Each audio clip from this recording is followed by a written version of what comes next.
ആ അണ്ണൻ പിന്നെ പണ്ടേ അങ്ങനെയാണല്ലോ. ആരെന്ത് സഹായം ചോദിച്ചാലും പറ്റാവുന്നാണെങ്കിൽ ചെയ്യും. അപ്പൊ പിന്നെ പഴയ ശിഷ്യന് ഒരു അപകടം സംഭവിച്ചു എന്ന് പറഞ്ഞാ ചെയ്യാവുന്നതിന്റെ പരമാവധി ചെയ്തെന്നും വരും. എന്തായാലും അയാളുടെ അവിടെ ഇവിടെയും തൊടാതെയുള്ള പോക്ക് ഞങ്ങൾക്കത്ര പിടിച്ചില്ല. അല്ല, നിങ്ങളാരും ആളെ ഇതുവരെ കണ്ടിട്ടില്ലെന്നല്ലേ പറഞ്ഞേ? അപ്പൊ ഒന്ന് കണ്ടുവെച്ചേക്ക്, പിന്നീട് ആവശ്യം വരും. ആ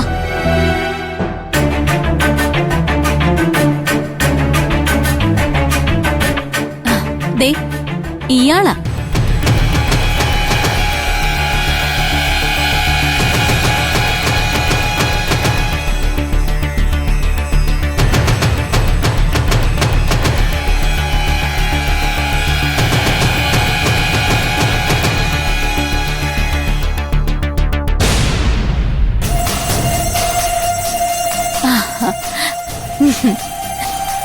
എല്ലാവരും കൂടെ ഊണ് കഴിക്കുമ്പോ ഞാനെടുത്ത സെൽഫിയാ.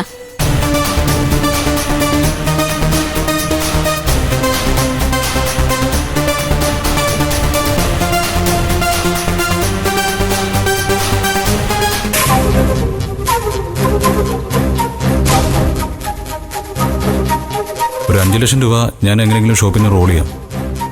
എനിക്കതേ പറ്റൂ. ബാക്കി നിങ്ങൾ രണ്ടുപേരും കൂടി ഇട്ട് സച്ചി സാറിൻ്റെ കയ്യിൽ നിന്ന് വാങ്ങിയ പണം കൃത്യസമയത്ത് തന്നെ കൊടുക്കണം. ഇൻട്രസ്റ്റ് ഒന്നും സാറ് ചോദിക്കില്ലായിരിക്കും. പക്ഷേ പറഞ്ഞ സമയത്തിനുള്ളിൽ കൊടുത്തില്ലെങ്കിൽ അത് നാണക്കേടാ. സച്ചി സാറിന്റെ കയ്യിൽ നിന്ന് വാങ്ങിയ കാശിന്റെ കാര്യം അമ്മ നോക്കിക്കോളാന്നല്ലേ ഏട്ടാ പറഞ്ഞത്?